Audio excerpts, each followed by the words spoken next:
Bismillah. Assalamualaikum warahmatullahi wabarakatuh. Waalaikumsalam warahmatullahi wabarakatuh. Alhamdulillahilladzi anzala sakinata fi qulubil mu'minin liyazdadu imanan ma'a imanihim. Allahumma salli wa sallim wa barik ala nabiyyina Muhammadin wa ala alihi wa ashabihi wa man tabi'ahum bi ihsanin ila yaumiddin. Alhamdulillah, Bapak Ibu, sahabat-sahabat Majelis Taklim Ashabul Hijrah, kita dipertemukan kembali oleh Allah Subhanahu wa taala dalam rangka melanjutkan kegiatan rutin kita untuk thalabul ilmi bersama yang alhamdulillah sudah hadir di tengah-tengah kita semua, guru kita Ustadz Abu Aslam hafizahullah taala, yang insya Allah kita akan melanjutkan kajian bersama beliau membahas kitab lebih dari 1000 amalan sunnah dalam sehari semalam. Yang insya Allah pada kesempatan kali ini kita akan lanjutkan ke bab sunnah bersiwak. Nah, insya Allah. Ustadz masih dalam suasana Syawal, Ustadz. Taqabbalallahu minna wa minkum.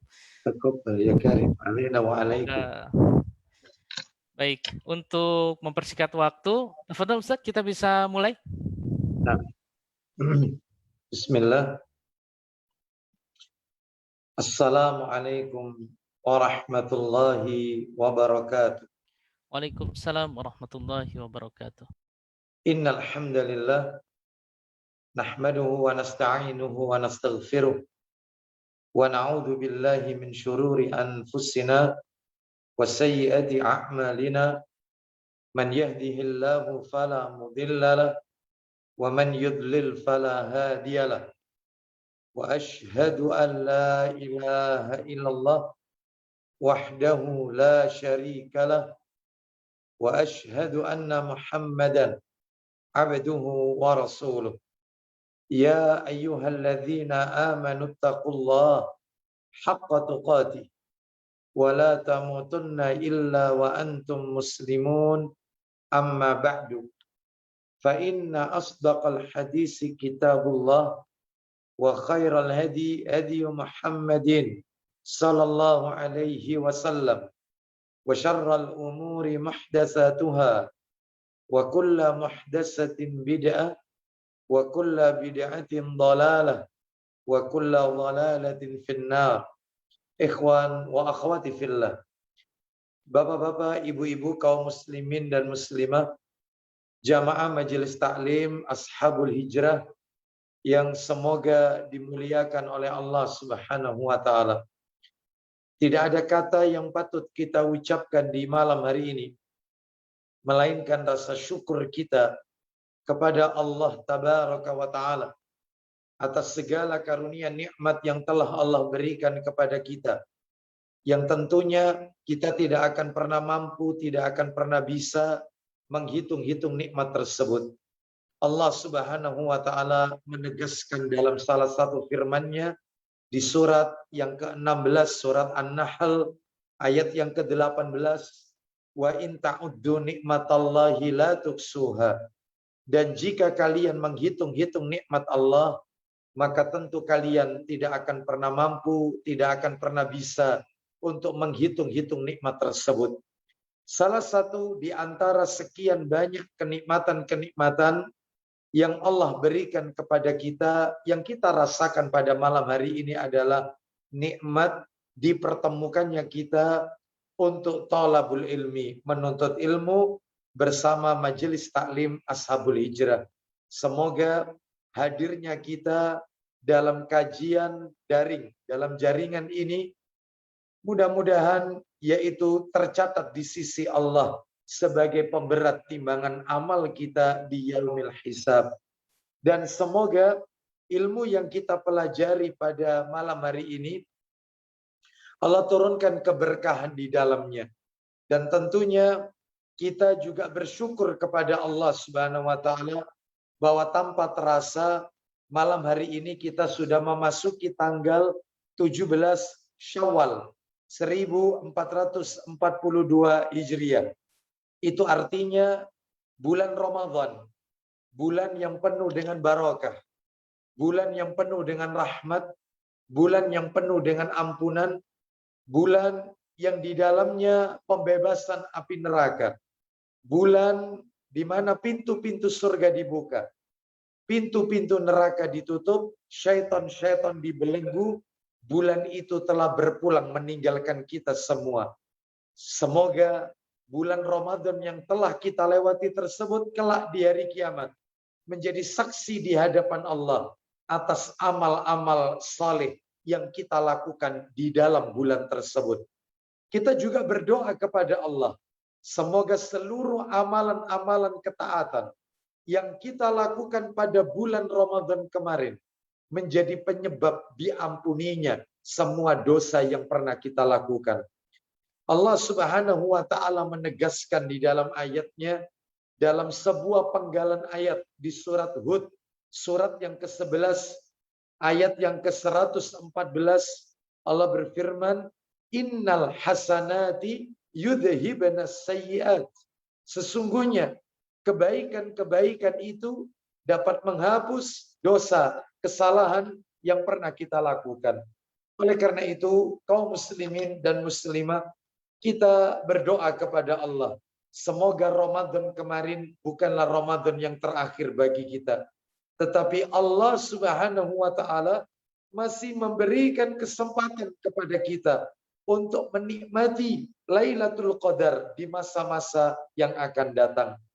Dan bagi saudara-saudara kita yang mungkin Ramadan kemarin tidak digunakan untuk mengoptimalkan ibadah.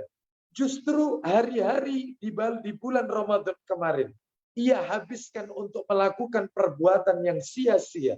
Bahkan maksiat mungkin. Semoga Allah senantiasa memberikan kesempatan taubat sebelum ajal. Kenapa? Karena Nabi Shallallahu Alaihi Wasallam bersabda dalam hadis riwayat Ibnu Majah, kata Nabi, Inna Allah Azza wa Jal la yaqbalu taubatal abdi ma lam yughargir. Sesungguhnya Allah Azza wa Jal pasti menerima taubat seorang hamba selama ruhnya belum sampai di kerongkongan. Artinya ruh apabila sudah sampai di kerongkongan, maka taubat kita, iman kita, semuanya tidak akan bermanfaat. Oleh karena itu, mudah-mudahan Allah masih memberikan kesempatan taubat dan kesempatan Ramadan pada waktu-waktu yang akan datang, dan semoga Allah mengampuni semua dosa-dosa kita. Bapak Ibu kaum muslimin dan muslimah rahimani wa rahimakumullah. Yang tidak kalah pentingnya, sebelum materi ini kita sampaikan, kita bahas, yang tidak kalah pentingnya adalah kata para alim ulama, yaitu kunu rabbaniyin wala takunu ramadhaniyin. Jadilah kalian hamba-hamba yang rabbani dan jangan menjadi hamba-hamba yang ramadhani. Artinya beribadah itu tidak mengenal garis finish. Ibadah itu tidak ada waktu untuk beristirahat. Ibadah itu tidak ada waktu untuk berhenti. Ibadah itu bukan hanya di bulan Ramadan saja, tetapi ibadah itu pada setiap saat sampai ajal menjemput kita. Allah berfirman di dalam Al-Quran di surat Al-Hijr, surat yang ke-15, ayat terakhir, ayat 99, wa'bud rabbaka hatta ya'tiyakal yaqin. Sembahlah Allah sampai datang, yaitu waktu ajal. Ya, yang dimaksud ya'tiyakal yaqin di sini adalah ajal, kematian. Berarti ibadah itu tidak ada garis finishnya. Maka sangat buruk sikap sebagian kaum muslimin yang mengenal Al-Quran hanya di bulan Ramadan. Mengenal sholat sunnah hanya di bulan Ramadan. Beribadah hanya di bulan Ramadan. Setelah Ramadan berpulang, lewat, maka ibadahnya semakin kendor. Maka betul kata Al-Imam Ibnu Rajab Al-Hambali rahimahullah dalam kitab Lataiful Ma'arif. Apa kata beliau? Laisal idu liman labisal jadid, Innamal idu liman ta'atuhu tazid. Idul Fitri itu bukan miliknya orang-orang yang bajunya baru. Bukan. Tetapi Idul Fitri itu adalah, hakikat Idul Fitri adalah miliknya orang-orang yang ketaatannya terus bertambah. Maka jika seseorang bertanya, apa barometer, tolok ukurnya keberhasilan Ramadan seseorang? Bagaimana ciri-ciri orang mendapatkan Lailatul Qadar? Kata para alim ulama, barometernya adalah 11 bulan setelah Ramadan.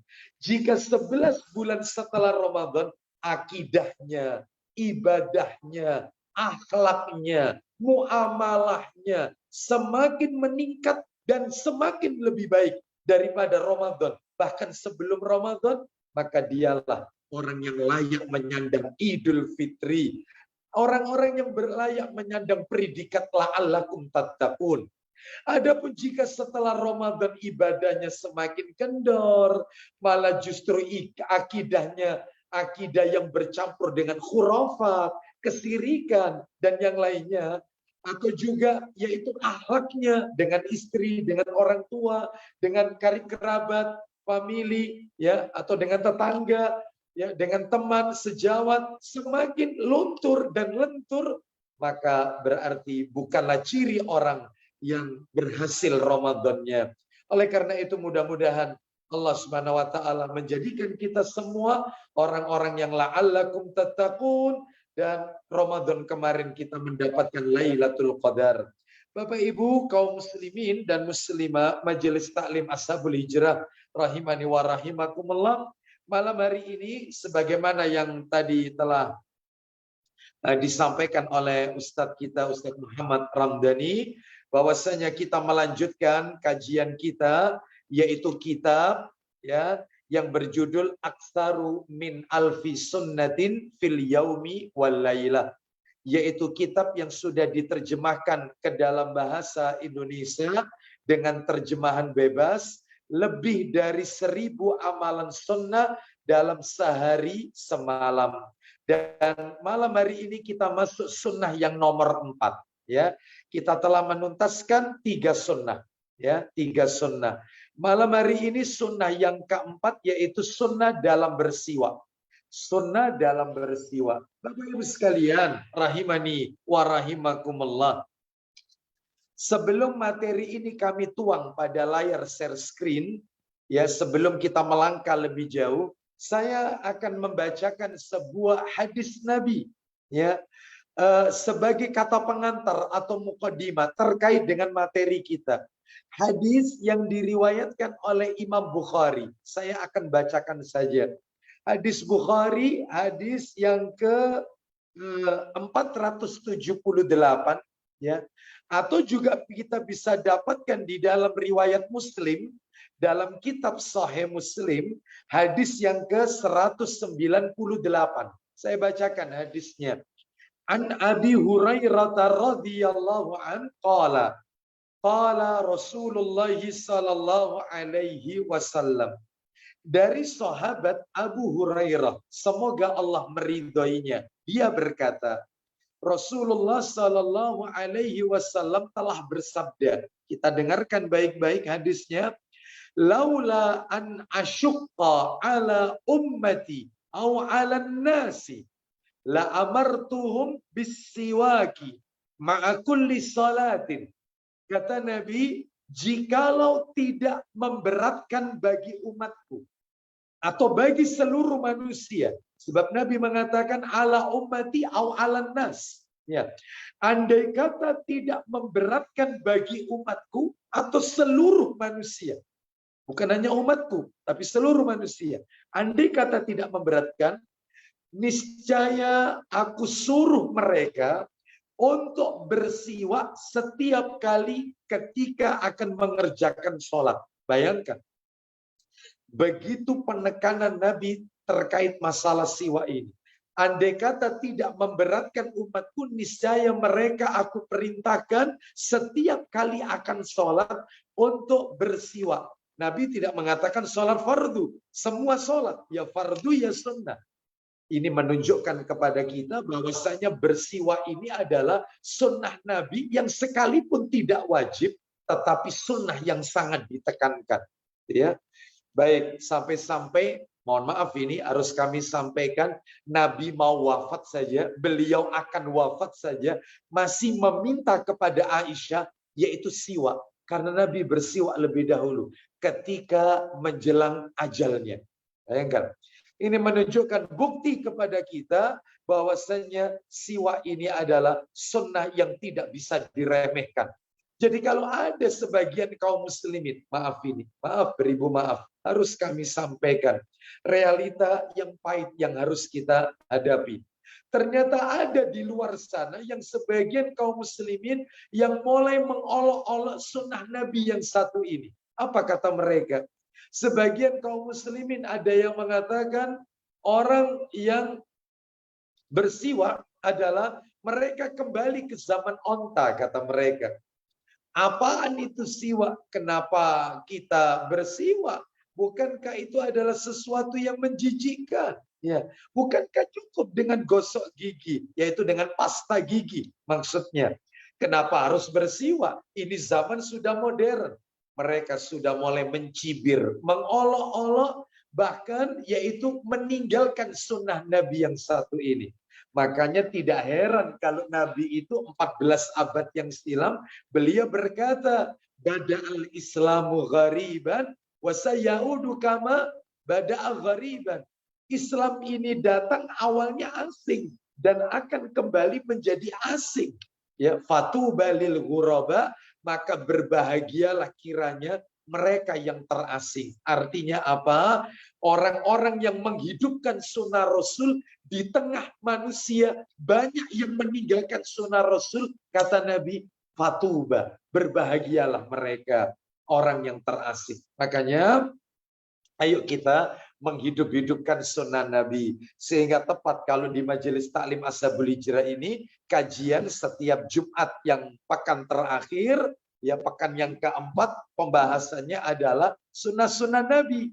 Ya, terutama yang sudah mulai ditinggalkan ya, sunnah-sunnah Nabi. Baik, kita akan bahas tentang siwak. Ada beberapa poin yang akan kami sampaikan agar materi kita tertata dengan baik, tidak melebar kemana-mana. Yang pertama adalah kita akan membahas sebelum kami tampilkan di layar ya, kapan disunahkan bersiwak, kapan saja kita disunahkan untuk bersiwak.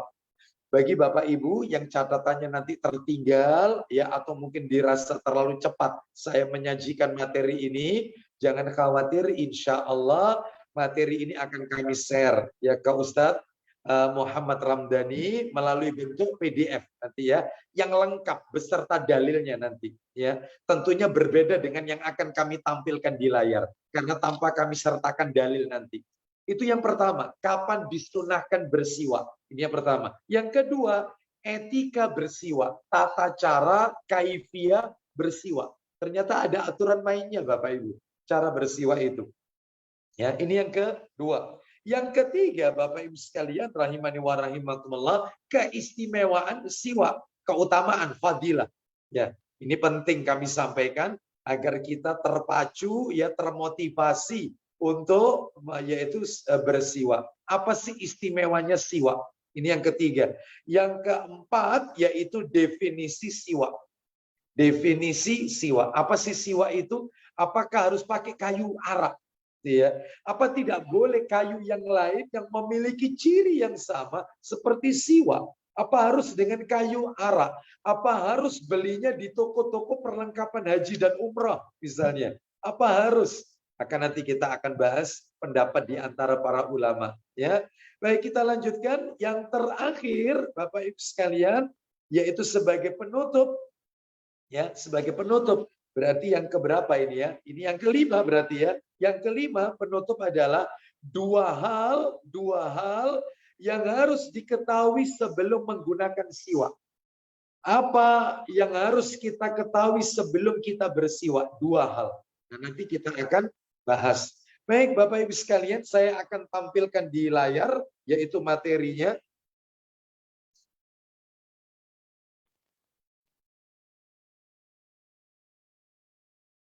Ya, ya. Baik, saya coba akan share-kan.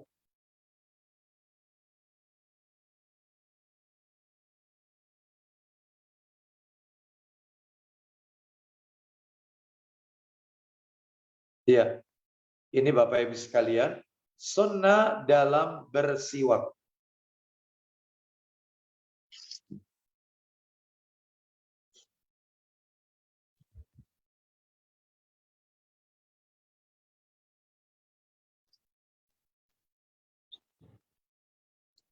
Ya, baik Bapak Ibu sekalian. Kira-kira Ustadz Ramdhani bisa terbaca dengan baik ya? Bisa, Ustaz. Alhamdulillah. Nah, yang pertama yang akan kita bahas, ya, yang akan kita bahas adalah kapan disunahkan bersiwak. Nah, ternyata Bapak Ibu sekalian ada 7 keadaan kita disunahkan untuk bersiwak. Kapan saja itu? Nah, nanti saya minta bantuan. Mungkin di sini kalau saya lihat tadi sempat saya melihat ada Ustadz Abu Ezif mungkin hadir juga di kajian ini, mungkin bisa dibantu untuk dilihatkan di Sahih Bukhari dan Sahih Muslimnya. Baik. Baik. Nah, baik, jazakallah khair. Baik, yang pertama kita lihat kapan disunahkan bersiwak. Yang pertama, setiap akan melakukan sholat.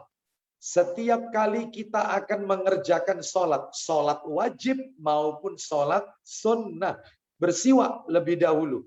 Mana dalilnya? Baik, kita lihat dalilnya. Silakan bisa dibuka Abu Ezif, Sahih Bukhari-nya.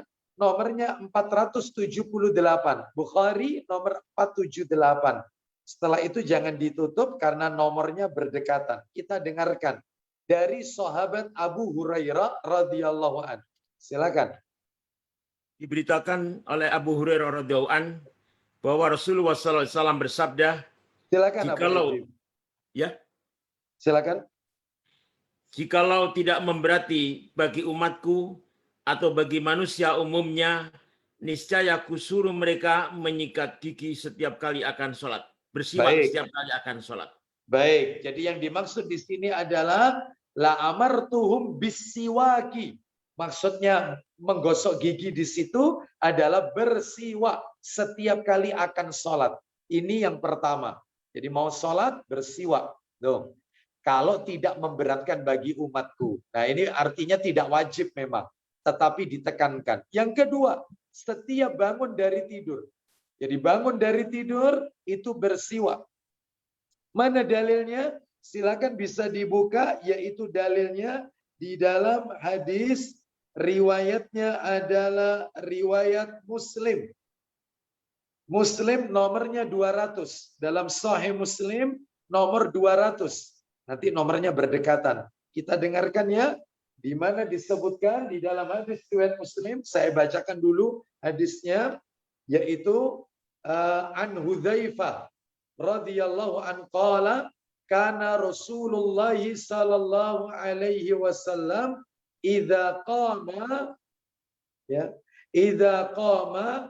litahajjada yashus fahu bisiwaki. Silakan. Dari Hudzaifah radhiyallahu an katanya, apabila Rasulullah Shallallahu Alaihi Wasallam bangun untuk sholat tahajud tengah malam, beliau menggosok gigi dengan siwak. Nah, beliau bersiwak, ya, menggosok gigi dengan siwak, ya. Bahkan Bapak Ibu sekalian, saya akan tambahkan untuk yang nomor 2 ini, setiap bangun dari tidur, yaitu hadis yang diriwayatkan oleh Imam Ahmad, ya.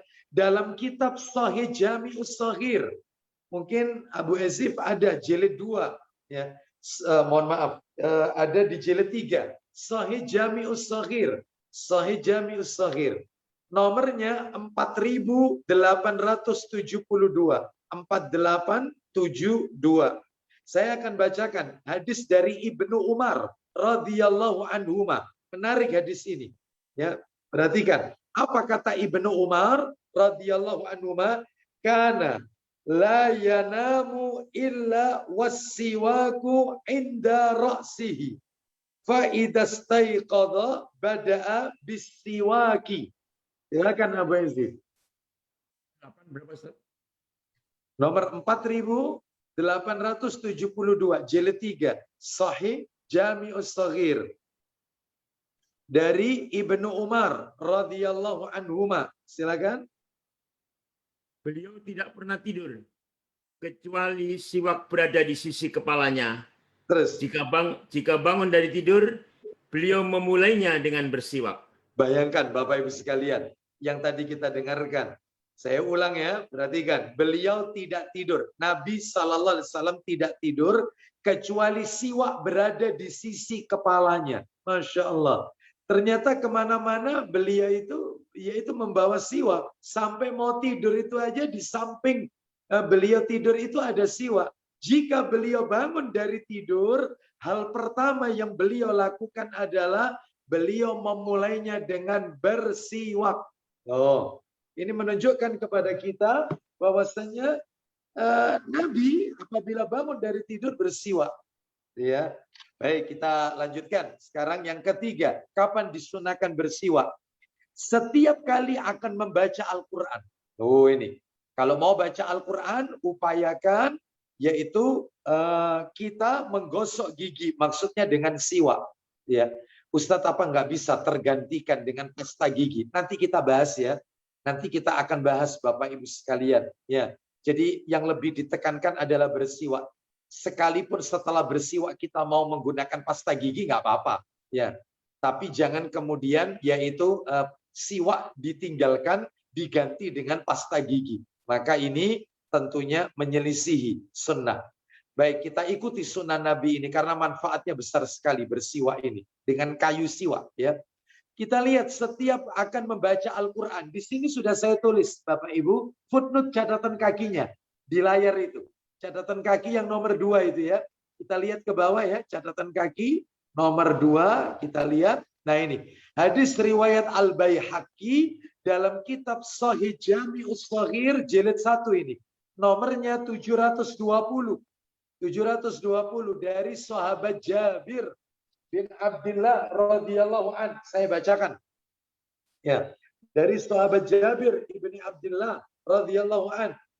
Ia berkata, Nabi sallallahu alaihi wasallam bersabda, "Idza qama ahadukum yusalli minal laili falyastak fa inna ahadakum idza qara'a fi salatihi wada'a malakun fahu ala fihi wala yakhruju min fihi syai'un illa dakhala famul malak." Yang artinya, sudah ketemu Abu Yazid? Sudah. Silakan. Dibantu Ustadz Abu Yazid, silakan. Jika seseorang hendak sholat malam, maka hendaklah ia bersiwak terlebih dahulu. Nah, Karena jika salah seorang di antara kalian membaca bacaan pada sholatnya, ketika maka malaikat sholat malam tahajud, lalu dia membaca ayat-ayat dalam sholatnya, maka apa yang terjadi? Abu Yazid, maka silakan. malaikat akan meletakkan mulutnya pada mulut orang itu. Jadi tidak ada bacaan apapun yang keluar dari orang itu kecuali masuk ke dalam mulut malaikat. Masya Allah. Berarti ini menunjukkan kepada kita orang yang membaca Al-Quran baik di dalam sholat maupun di luar sholat, ya, kata para alim ulama, maka tidaklah bacaan yang keluar dari mulut kita melainkan bacaan itu masuk ke dalam mulut malaikat. Artinya malaikat senang, diridhoi, ya, malaikat senang, bahkan ikut mendoakan, ya. Oleh karena itu, Bapak Ibu sekalian, maka ini merupakan salah satu keutamaan orang yang yaitu selalu menggunakan siwak, terutama ketika akan membaca Al-Quran. Kita lanjutkan yang keempat, yang D, ya, kembali ke layar ini ya. Kapan disunahkan bersiwak? Yang keempat, setiap akan berangkat untuk menunaikan sholat Jumat. Nah tadi ya, kalau mau sholat Jumat bersiwak, ya, bersiwak itu sunnahnya, bersiwak. Mana dalilnya? Silakan bisa dibuka dalilnya, yaitu hadis riwayat Bukhari. Sahih Bukhari nomor 474, yaitu dari sahabat Abu Sa'id Al-Khudri radhiyallahu an. nomor 474. Saya akan bacakan ya dari Abu Sa'id radhiyallahu an. Dia mengatakan bahwasannya qala asyhadu ala Rasulillah sallallahu alaihi wasallam qala al-ghuslu yaumal jum'ati wajibun ala kulli mukhtalimin wa an yastanna wa an yamassa tiban in wajada. Silakan. Dari Abu Sa'id Al-Khudri radhiyallahu an mengatakan Ya. bahwa dia menyaksikan Rasulullah Shallallahu Alaihi Wasallam bersabda, Isinya. mandi hari Jumat adalah wajib atas setiap orang dewasa. Top. Begitu juga. Mandi hari Jumat itu wajib, mandi besar, wajib ya bagi laki-laki ini ya, karena dia akan menunaikan sholat Jumat. Lanjut terus kemudian. Begitu juga menggosok gigi dan memakai harum-haruman kalau mungkin. Nah, di situ disebutkan menggosok gigi yaitu bersiwak dan memakai harum-haruman ketika akan menunaikan sholat Jumat. Jadi ketika akan menunaikan sholat Jumat disunahkan untuk bersiwak. Yang kelima sekarang, yang kelima adalah setiap masuk ke dalam rumah. Jadi kita ini kan nggak mungkin nggak keluar rumah. Ya, tentunya kita ya masuk ya keluar ya masuk rumah. Selalu kan begitu kan? Baik itu karena yaitu untuk menunaikan sholat berjamaah di masjid, ya, atau mungkin ketika kita keluar untuk mencari nafkah, ya, keluar rumah. Tentunya kita akan pulang lagi ke rumah kita. Itu setiap masuk rumah, masuk ke dalam rumah, Nabi itu tidak meninggalkan yang namanya siwak. Selalu bersiwak. Masya Allah. Mana dalilnya? Dalilnya bisa kita lihat dalam Sahih Muslim. Nomornya 199. Sahih Muslim 199. Anil Miqdam ibni Syuraih radhiyallahu an abihi qala sa'altu Aisyah radhiyallahu anha qultu bi ayyi syai'in kana yabda'u an-nabiy sallallahu alaihi wasallam idza dakhala baitahu qalat bis-siwak. Silakan. Dari Miqdam bin Syuraih radhiyallahu an dari bapaknya, katanya dia bertanya kepada Aisyah radhiyallahu anha, pekerjaan apakah yang pertama-tama dilakukan Nabi Shallallahu Alaihi Wasallam kalau beliau masuk rumah? Nah, kalau beliau masuk rumah, pekerjaan apa? Apa jawaban Aisyah radhiyallahu anha? Pertama-tama beliau bersiwak. Nah, pertama-tama beliau bersiwak setiap masuk ke rumah. Ya, ini juga kata para alim ulama juga agar istri kita yang ada di rumah senang dengan kita lantaran bau mulut ya setelah seseorang itu bersiwak dari bau yang tidak sedap itu terhindari sehingga ketika dia berbicara dengan istrinya maka istrinya akan menjadi senang ya. Berbeda ya apabila seseorang itu tidak menjaga yaitu aroma dari bau mulut yang dimunculkannya. Tentunya ini akan mengurangi keharmonisan dalam rumah tangga. Ya, manfaatnya besar sekali. Ya, kita lanjutkan sekarang yang ke-6 F, poin F. Sebelum atau sesudah berwudu. Boleh sebelum berwudu, boleh dilakukan setelah berwudu. Loh, mau sholat juga siwak? Iya. Sesudah berwudu juga bersiwak? Iya. Masya Allah. Berarti banyak sekali ya itu apa aktivitas bersiwak ini. Iya. Ini menunjukkan Nabi mengajarkan kita untuk menjaga kebersihan. Kebersihan mulut. Oh, bayangkan. Seperti itu. Mana dalilnya? Saya tulis di situ footnote catatan kaki nomor 3. Kita lihat di sini ya. Catatan kaki nomor 3 itu hadis riwayat Imam Malik. Dalam kitab Al-Muwatta. Ya. Di juz yang pertama, hadis nomor 115. Ya. Baik. Nanti bisa dilihat ya. Ini kitabnya ada di rak. Jadi nggak kami bawa di sini. Kita lanjutkan aja. Yang terakhir, yang ke-7, poin G. Ya, yang G. Kapan kita disunahkan bersiwak? Saat bau mulut berubah. Saat bau mulut kita sudah mulai berubah. Bisa jadi perubahan bau mulut itu karena beberapa hal. Di antaranya karena yaitu tidak makan dan tidak minum. Ya, Bapak Ibu sekalian, orang itu kalau lama nggak makan, nggak minum, Begitu dia berbicara akan menimbulkan ya sesuatu yang tidak sedap, ya. Terus atau memakan makanan yang memiliki aroma tidak sedap. Oh, seperti memakan sayur-sayuran atau buah-buahan yang menimbulkan bau mulut atau bau badan tidak sedap.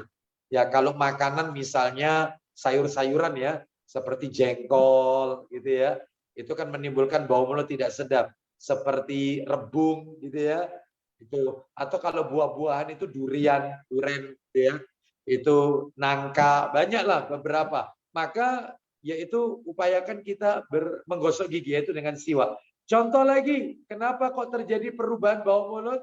Misalnya diam yang lama. Diam yang terlalu lama artinya dia tidak membuka mulut untuk berbicara. Orang kalau diam terlalu lama setelah itu tiba-tiba dia bicara, maka menimbulkan bau tidak sedap. Atau lapar yang sangat. Orang yang terlalu lapar, ya, seperti ketika puasa, itu kan menimbulkan bau mulut yang tidak sedap. Itu kan di sisi manusia, tapi kalau orang berpuasa, meskipun bau mulut tidak sedap, itu menurut Allah adalah lebih wangi daripada kesturi. Ya, artinya dia akan mendapatkan fadilah yang Allah janjikan nanti di hari kiamat. Terus demikian pula bangun dari tidur. Tentunya orang bangun tidur, ya harus segera menggosok gigi, yaitu bersiwak. Setelah itu kalau mau menggunakan pasta gigi silakan. Ya, jangan diganti siwak ini. Ya, baik Bapak Ibu sekalian. Nah, ternyata kesimpulannya Bapak Ibu sudah saya tulis di situ. Kesimpulannya, jika dihitung dalam kesehariannya seorang Muslim bersiwak lebih dari 20 kali. Jelas, bayangkan, sholat wajib aja 5 kali. Itu selalu menggunakan siwak. Itu belum yang qobliyah dan ba'diyah. Belum yang sholat duha. Belum yang tahajud, belum witirnya, ya, belum itu, ya. Terus kemudian keluar masuk rumah, setiap masuk rumah itu bersiwak. Berapa kali kita, yaitu keluar masuk rumah kita dalam sehari. Mau wudhu bersiwak, ya berarti lebih dari 20 kali. Kalau mau dihitung, ya, itu banyak sekali. Mau baca Quran, bangun tidur siang, bangun tidur malam, bersiwak. Loh, bayangkan. Tidur siang namanya qailulah, ya. Tidur rehat sejenak, ya, sekalipun yaitu sebentar dan memang sunnahnya hanya sebentar qailulah. Baik, dan ini sudah kami sampaikan beberapa waktu yang lalu. Baik, sampai di sini jelas Bapak Ibu sekalian ya kapan disunahkan bersiwak. Kita masuk pada materi yang kedua. Nah, ini materi yang kedua ini yaitu etika bersiwak. Nah, ini penting ini Bapak Ibu. Yang pertama, bersiwalah dengan tangan kiri. Loh, kok bisa? Kok bukan tangan kanan? Iya, tangan kiri. Kenapa? Alasannya nih, sudah saya tulis itu.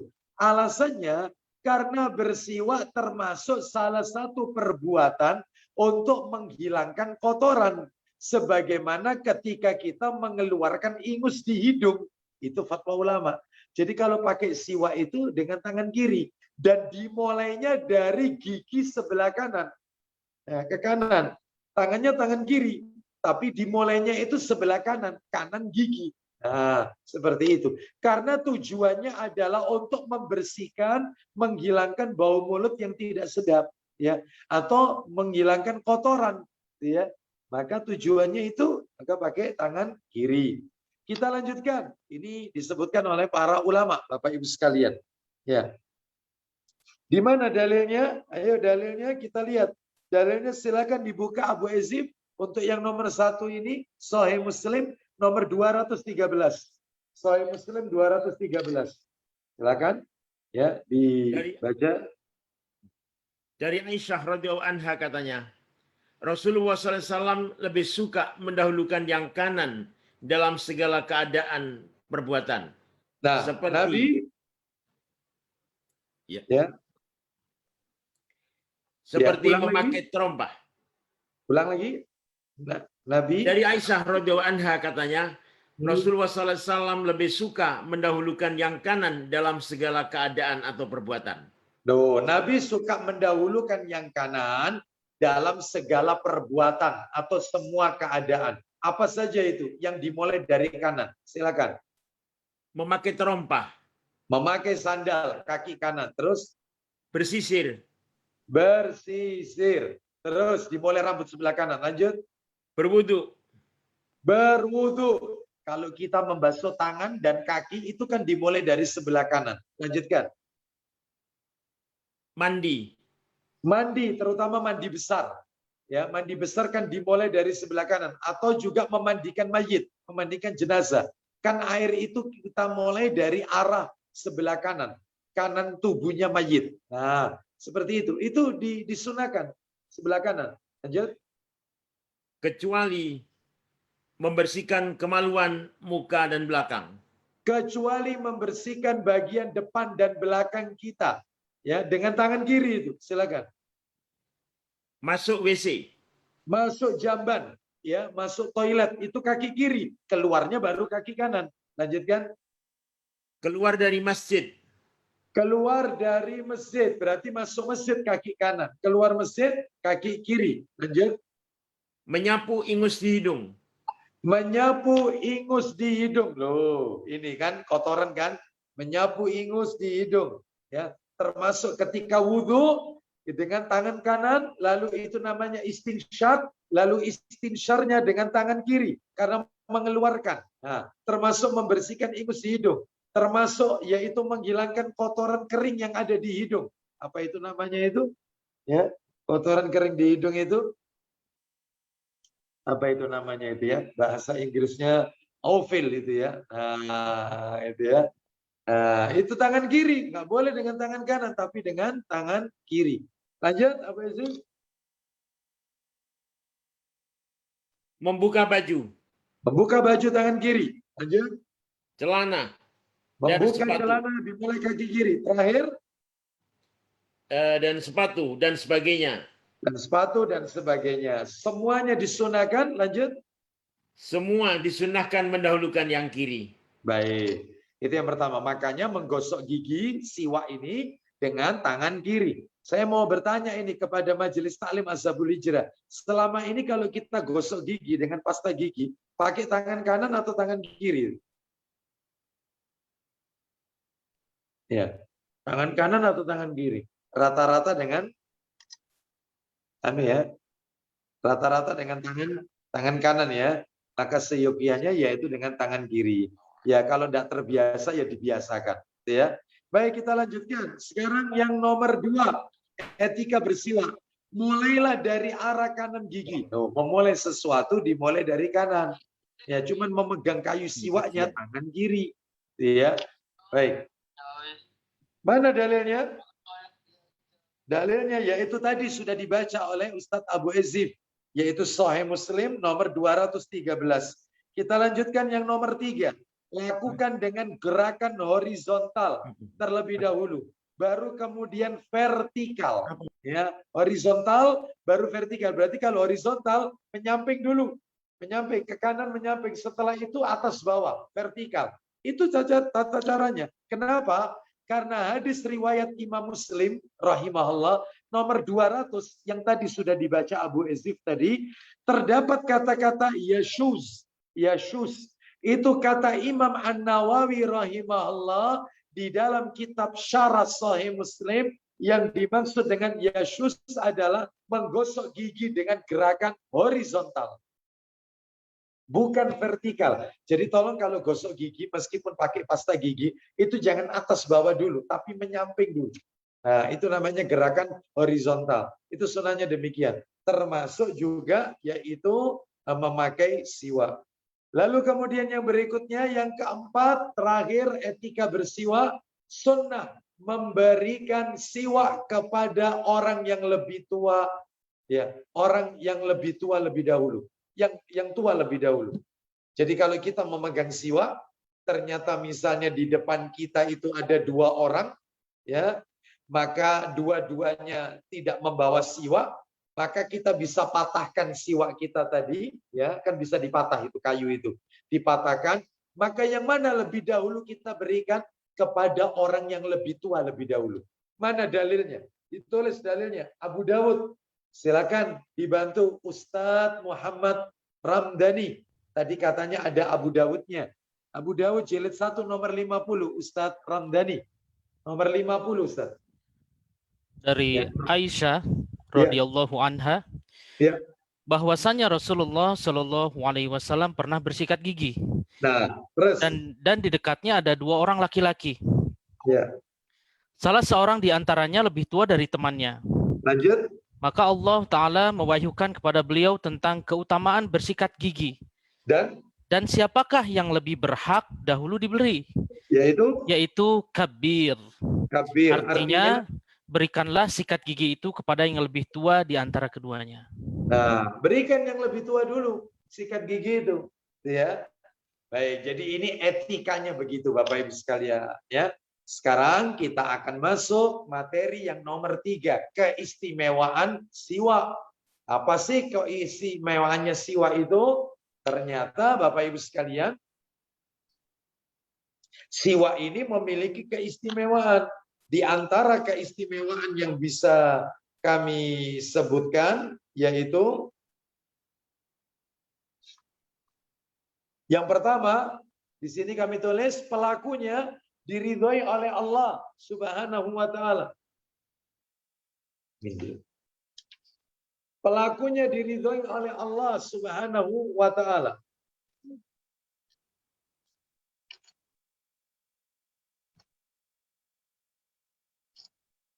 Pelakunya diridhoi oleh Allah Subhanahu wa taala. Mana dalilnya? Dalilnya silakan mungkin Abu Yazid dibantu, yaitu An-Nasai, Sunan An-Nasai nomor 5 jilid 1. An-Nasai nomor 5, ya. Dari Aisyah, an Aisyah radhiyallahu anha qalat qala an-nabiy sallallahu alaihi wasallam as-siwaku madharatun lil fami mardatun lirrabbi.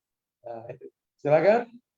Dari Aisyah radhiyallahu anha, dari Rasulullah sallallahu alaihi wasallam, beliau bersabda, apa isi sabdanya? Siwak adalah untuk membersihkan mulut dan mendapat ridho Allah. Nah, terus sudah ya. Siwak adalah untuk membersihkan mulut dan mendatangkan ridhonya Allah Subhanahu wa taala. Oh, makanya rugi kalau dilewatkan tidak bersiwak, ya. Rugi ini. Kenapa? Karena orang memakai siwak itu mendatangkan ridho dari Allah. Sedangkan kita hidup ini yang kita inginkan adalah ridho dari Allah Subhanahu wa taala. Ya. Ada kemarin yang bertanya kepada saya, Ustadz bisa enggak menunjukkan kepada saya amalan-amalan yang diridhoi oleh Allah Subhanahu wa taala? Ya mudah, ya. Amalan itu diridhoi oleh Allah syaratnya cuma 2. Syaratnya 2 amalan itu. Yang pertama, jadi amalan apapun bentuknya asalkan memenuhi 2 syarat ini, maka akan diridhoi oleh Allah. Yang pertama, pelakunya melakukan amalan itu ikhlas karena Allah. Tidak ada tendensi yaitu ingin mendapatkan apresiasi, pujian, sanjungan, betul-betul lillah, bukan linnas. Betul-betul karena Allah, bukan karena manusia. Itu syarat pertama. Ya. Syarat kedua, amalan itu harus mengikuti petunjuk Rasul. Ittiba. Jadi semuanya, sholatkah, zakatkah, saum Ramadan kah, haji kah, umroh kah, bacaan Al-Quran kah, semuanya, berdoa kah, semua ibadah syaratnya 2 tadi. Kalau ingin diridhai oleh Allah. Lalu orang itu tanya lagi kepada saya. Kalau itu saya tahu Ustadz, karena saya sering kali mendengarkan para asatid kita, ustadz-ustadz kita sering menyampaikan itu. Ibadah kalau pengen diterima, ibadah kalau pengen diridhoi oleh Allah, ya harus ikhlas dan ittiba. Yang ingin saya tanyakan itu, ada nggak amalan khusus yang Nabi mengatakan siapa yang melakukan ini akan mendatangkan ridhonya Allah? Ada yang khusus berbicara, Rasul menyebutkan nama amalannya. Apa itu? Yang langsung mendatangkan ridha Allah. Yang pertama, ini bocoran Bapak Ibu sekalian. Ini saya tambahkan materinya ya. Boleh dicatat, boleh tidak, karena di layar ini nggak saya cantumkan. Ya, boleh dicatat. Ada 3 amalannya. Yang langsung ada dalilnya mendatangkan ridha Allah. Apa itu? Yang pertama adalah mengikuti jejaknya para sahabat Nabi. Mengikuti jejak para sahabat. Mengikuti suri tauladan para sahabat Nabi. Dalilnya di mana? Dalilnya itu ada di dalam Al-Quran Al-Quran surat 9 At-Taubah ayatnya ayat 100. At-Taubah ayat 100. Was-sabiqunal awwaluna minal muhajirin wal ansar walladzina tabauhum bi ihsan radhiyallahu anhum wa radu'an. Nah, itu. Silakan. Surat At-Taubah ayatnya 100. Dan orang-orang yang terdahulu lagi yang pertama-tama masuk Islam, Ya. di antara orang-orang muhajirin dan ansor dan Nah, siapa orang-orang muhajirin? Sahabat. Siapa ansor? Sahabat. Muhajirin sahabat Makkah, ansor sahabat dari kota Madinah. Lanjutkan. dan orang-orang yang mengikuti mereka dengan baik. Nah, itu poinnya. Itu harus digaris bawahi. Dan orang-orang yang mengikuti mereka. Siapa yang dimaksud mereka di sini? Muhajirin dan ansor. Siapa orang-orang yang mengikuti? Ya kita maksudnya. Apa janjinya Allah kalau mengikuti muhajirin dan ansar? Silakan Ustaz. Allah ridho kepada mereka dan mereka pun ridho kepada Allah.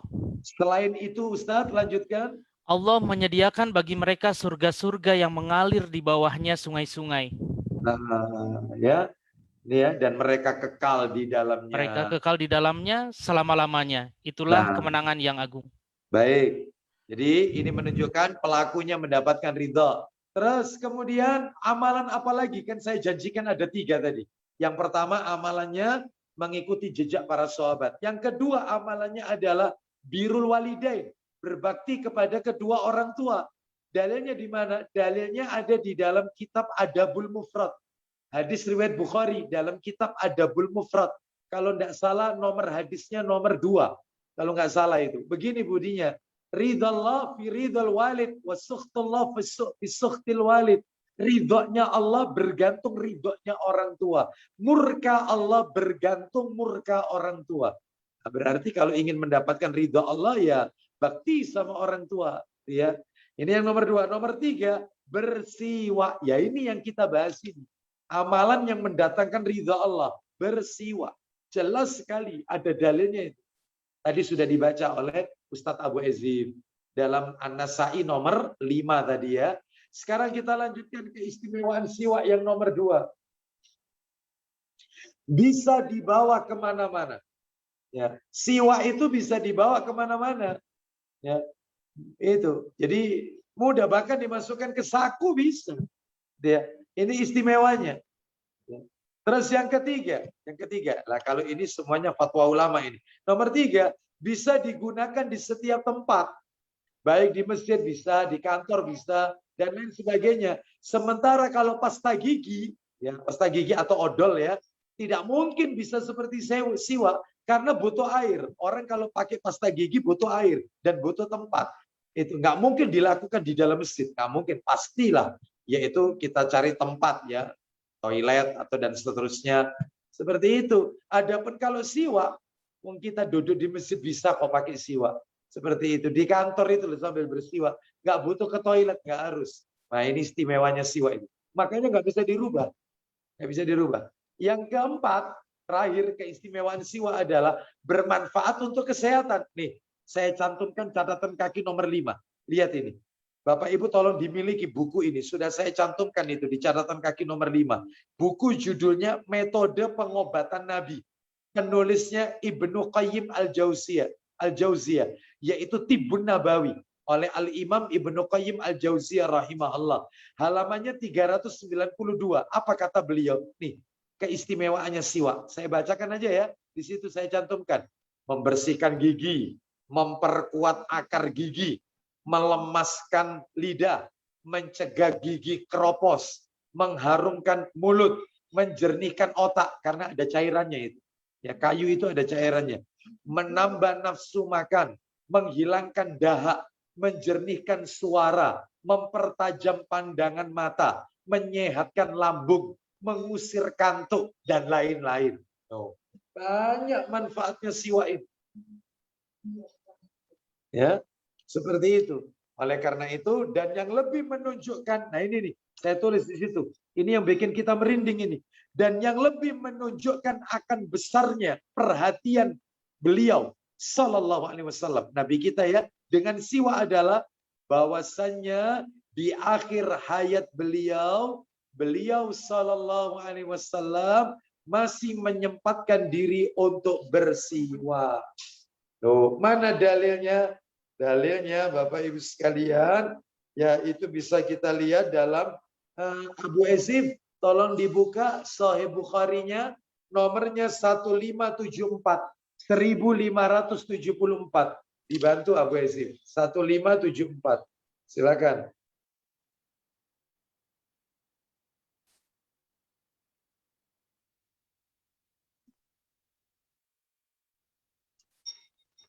(1574). Sudah ketemu? Sudah. Dari Ya, Aisyah. silakan. Silakan Abu Ezif.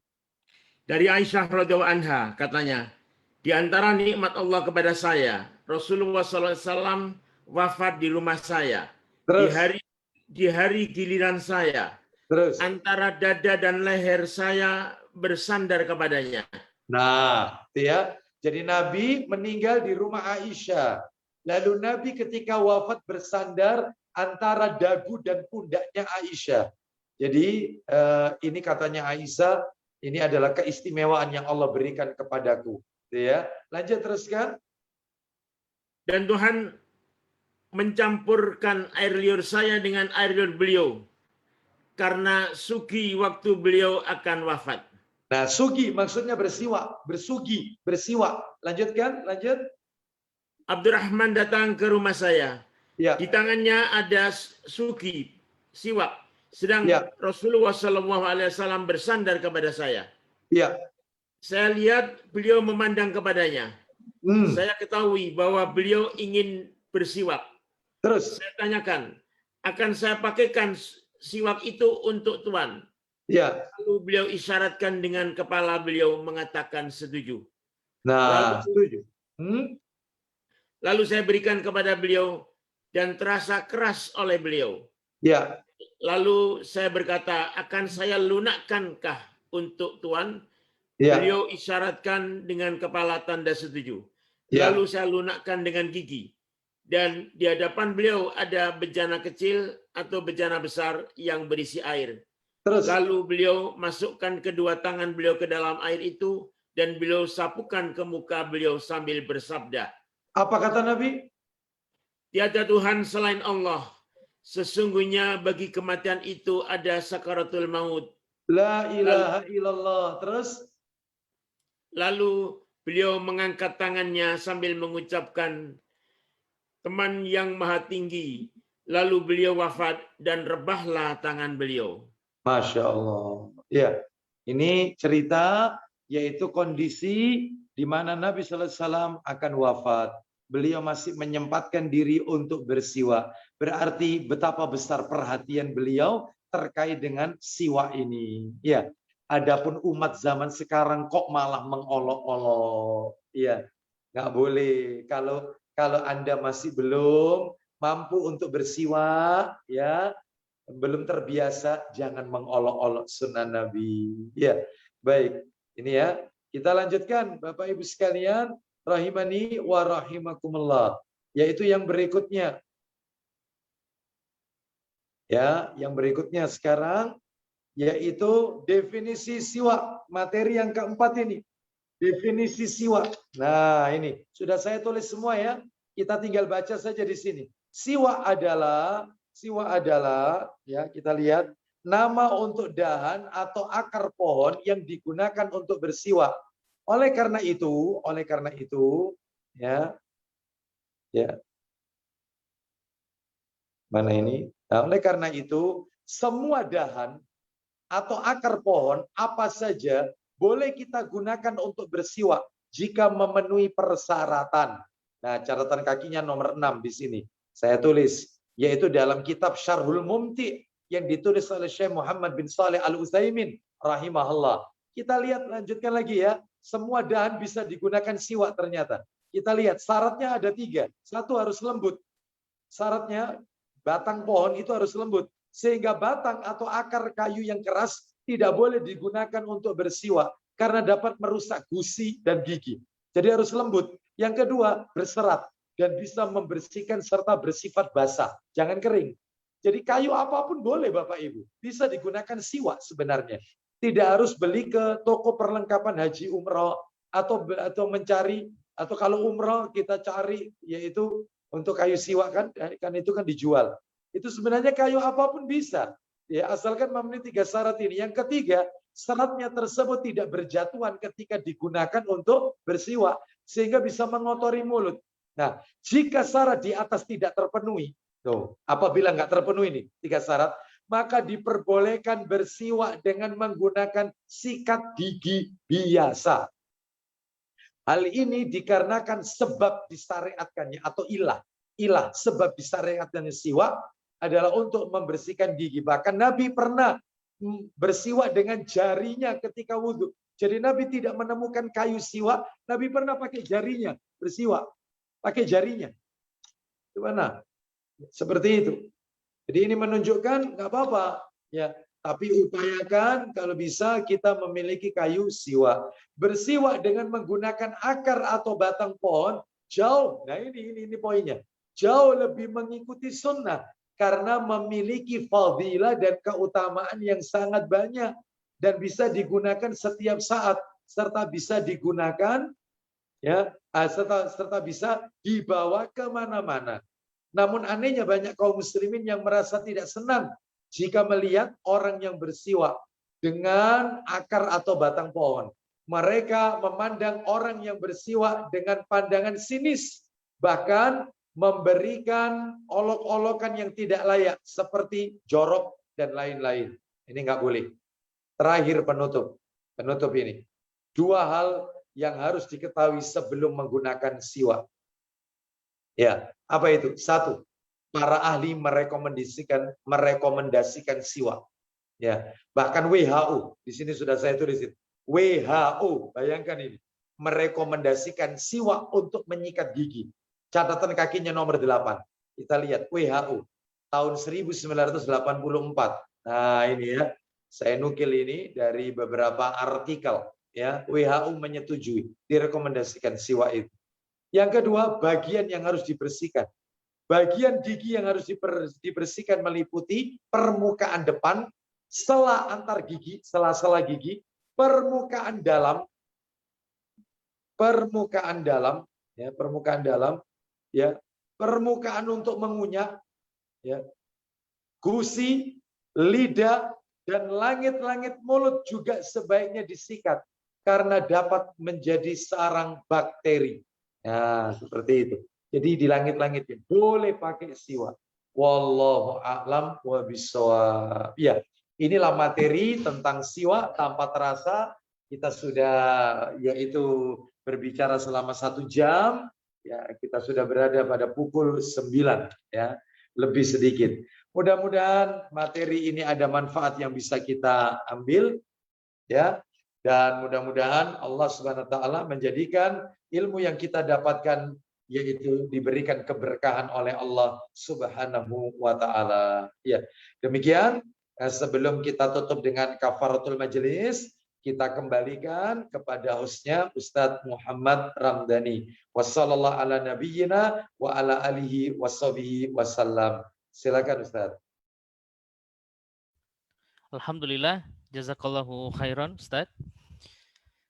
Ustadz, mohon izin ini ada masuk pertanyaan 1 dari chat yang bisa kami bacakan. Assalamualaikum warahmatullahi wabarakatuh Ustadz. Afwan izin bertanya Ustadz. Jadi beliau ini dari salah satu sahabat kita. Mengapa ya Ustadz setiap kita menghidupkan sunnah-sunnah tetapi ada saja yang mengejek walaupun itu candaan saja. Karena kadang-kadang membuat saya emosi mengomentarinya. Kayak kesel hati ini kalau mendengarnya begitu. Jazakallah khair Ustaz. Semoga selalu dalam lindungan Allah Subhanahu wa taala. Amin ya Rabb. Nah, barakallahu fiik. Jadi kenapa kalau kita menjalankan sunnah itu selalu yaitu mendapat olok-olokan sehingga kita menjadi jengkel bahkan panas telinga kita. Yang pertama adalah yang pertama ini sudah diprediksi oleh Nabi. Nabi sudah katakan salah satu di antara tanda-tanda kiamat di mana umat itu sudah mulai jauh dengan sunnah Nabi. Artinya sunnah Nabi itu sudah mulai asing. asing di tengah kaum muslimin sendiri, bukan asing di tengah orang-orang kafir, tetapi kaum muslimin.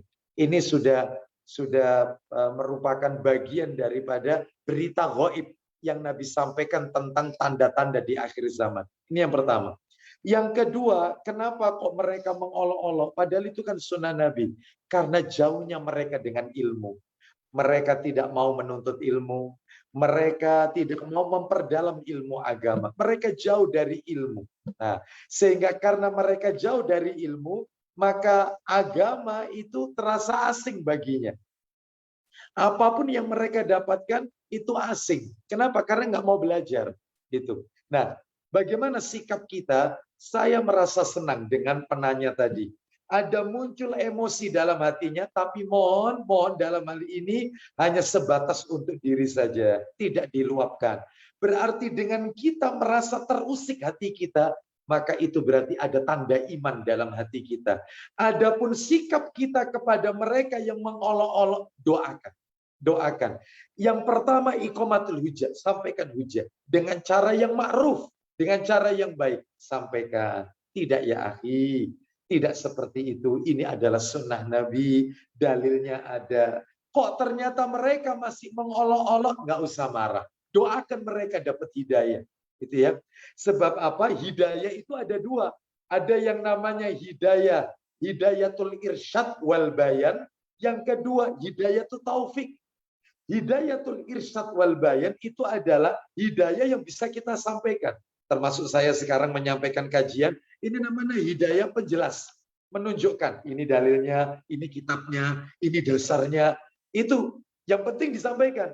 Adapun yang kedua, hidayah taufik itu hak mutlak milik Allah, prerogatif Allah.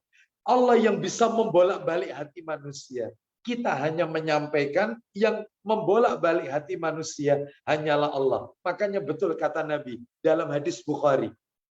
Hadis Bukhari, coba dibuka Abu Izif, Sahih Bukhari nomor 58. Sahih Bukhari nomor 58. Apa kata Nabi? Aku hanya menyampaikan, yang memberi hanya Allah. Masya Allah, Nabi loh itu mengatakan demikian. Aku hanya menyampaikan, perkara orang itu mau mengikuti ataukah tidak, urusan dia sama Allah. Yang penting aku sudah menyampaikan. Nah itu. Silakan dibuka Abu Izif nomor 58. Silakan. Bukhari. Ya, silakan Ustaz Abu Yazid.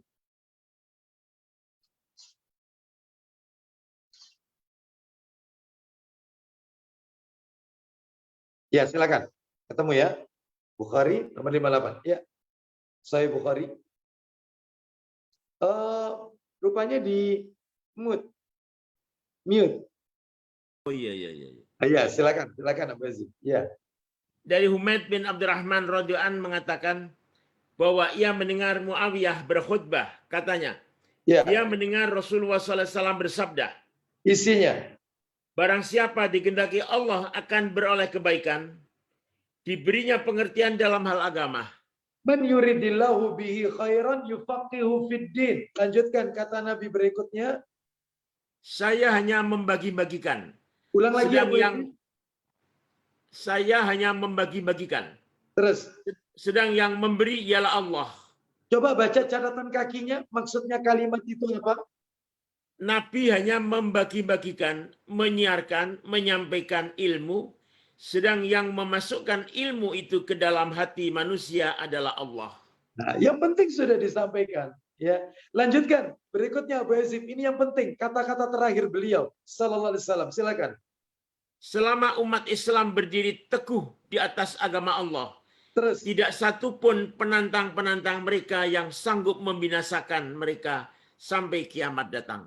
Ada syaratnya. Kalau Islam ini pengen menang, mereka harus teguh di atas agama Allah. Sunnah Nabi jangan diolok-olok. Bagaimana kita bisa menang? Ya, itu dengan musuh-musuh Allah kalau kita masih mengolok-olok sunnah Nabi, ya, meninggalkan ajaran Rasul. Nggak mungkin. Ya. Oleh karena itu, maka tugas kita menyampaikan. Maka mudah-mudahan, yaitu bagi para jamaah Majelis Taklim Ashabul Hijrah yang sudah mulai istiqomah di atas sunnah, maka minimal hati kita terusik. Tapi jangan sampai keluar di lisan kita mengolok-olok saudara kita, ya, menvonis dengan vonis laknat, atau mungkin menvonis dengan kata-kata yang kurang baik. Jangan, doakan mereka. Karena dahulu kita seperti mereka juga. Dahulu kita seperti mereka. Kita tidak mengenal sunnah. Oleh karena itu, alhamdulillah kita bersyukur kepada Allah saat ini kita berada di atas sunnah. Allah selamatkan kita. Doakan mereka agar mereka mengikuti sunnah Nabi, ajaran Nabi sallallahu alaihi wasallam.